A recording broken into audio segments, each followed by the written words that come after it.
why we get triggered and why it's a good thing.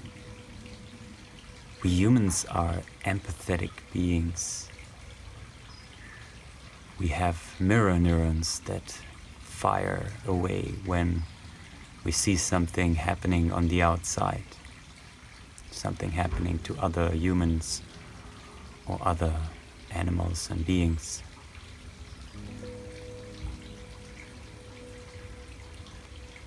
We empathize, we feel their emotions. And that is a good thing because it shows that you are alive. It shows your aliveness.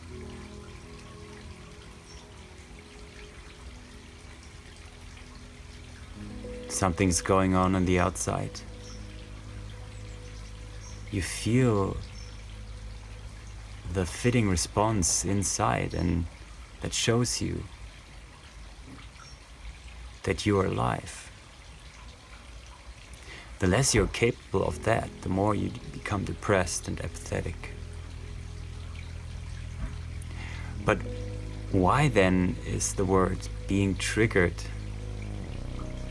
Why does it have such a negative connotation in our society?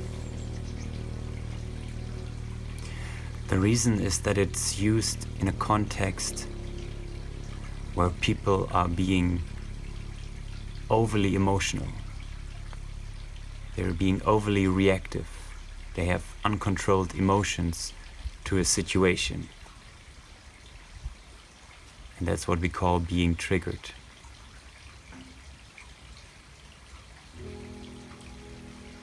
You see, there are some smart people that mapped out the development of human emotions from apathy and grief, depression, up to joy, peace, aliveness.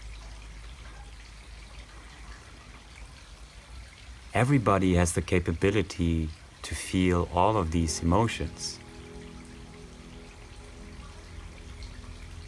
It's within our nature.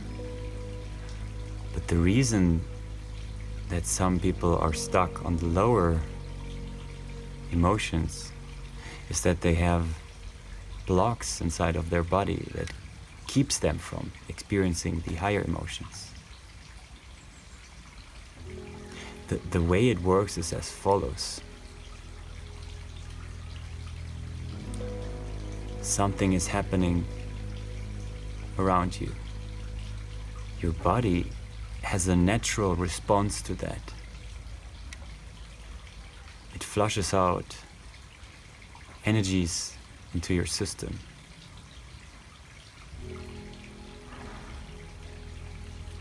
But in the process of being integrated into these societies, there were certain emotions, certain aspects of ourselves that were shut down.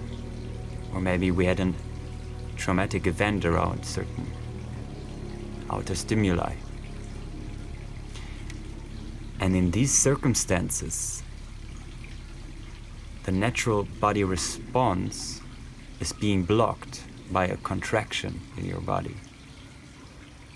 And through that, it cannot flow through your system. It cannot flow and be washed away. But it gets stuck. And over time, a block forms. So let's say you face a challenge in your life. The normal response is to feel alive, to feel compelled, to feel a rush of adrenaline, the confidence that you can do it.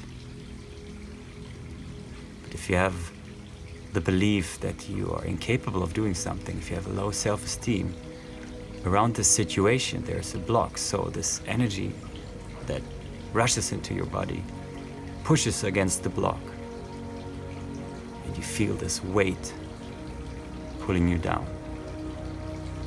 Then maybe over time this happens over and over again, and at a certain point this energy cannot be blocked anymore. It bursts out, and then it appears as anger and fury and rage.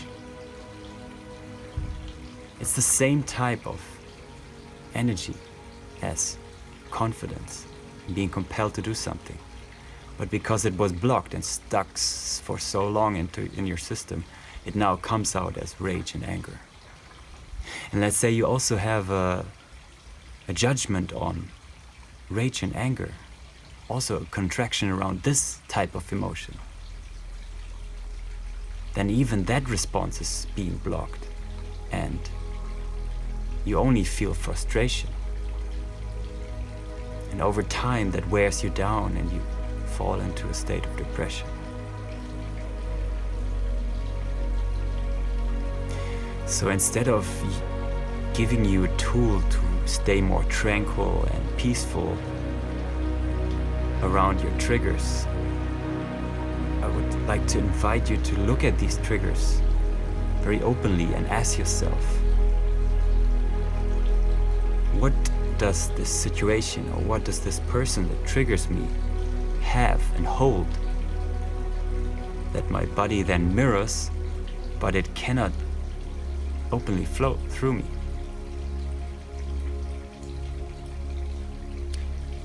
Maybe you see someone smiling and joyful and you just feel this negativity around that because you don't allow yourself to feel that. You have a block around these types of emotions.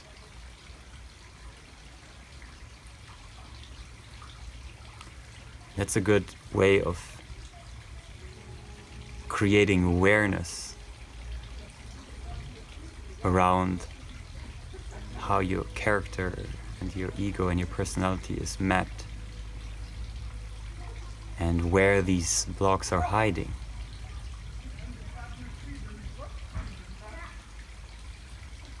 So we form an identity around these blocks and we tell ourselves, I can't do this, I'm not good enough for this or that. But we all have these potentials to feel completely alive and have natural responses. When we see a dog running around, we love them because they're so natural. They have these natural responses to situations. There's no filter. They just live out what's happening. And we see this aliveness, and it also resonates within us, and it makes us feel alive. So being triggered is difficult, most definitely. But it's not a bad thing, it just shows you where you still have to unlock your potential. Where are still hidden treasures that you can find in this life. So look for these triggers. Observe the story that is put into your head while these triggers play out. Observe how you judge other people. And that is often how you judge yourself. And then see if you can maybe create the opposite belief system and try to, for a while, live through the opposite belief system. Feel all the resistance that comes up in you when you do it. And then you can slowly wiggle yourself out of this cage that you've been put in. And you can start to feel more alive, more joyful again. So join the trigger party. The internet is a good place to experience yourself being triggered through other people. There's so many debates going on right now around these blocks that people are having. Certain identities are being formed, counter identities being formed, and they clash. And actually both of them have to learn something from the other side. But as long as you're stuck in this identity, you cannot see what you have to learn. To step back, pull yourself out of it, analyze it, see it, And then step back in again and step back into the resistance,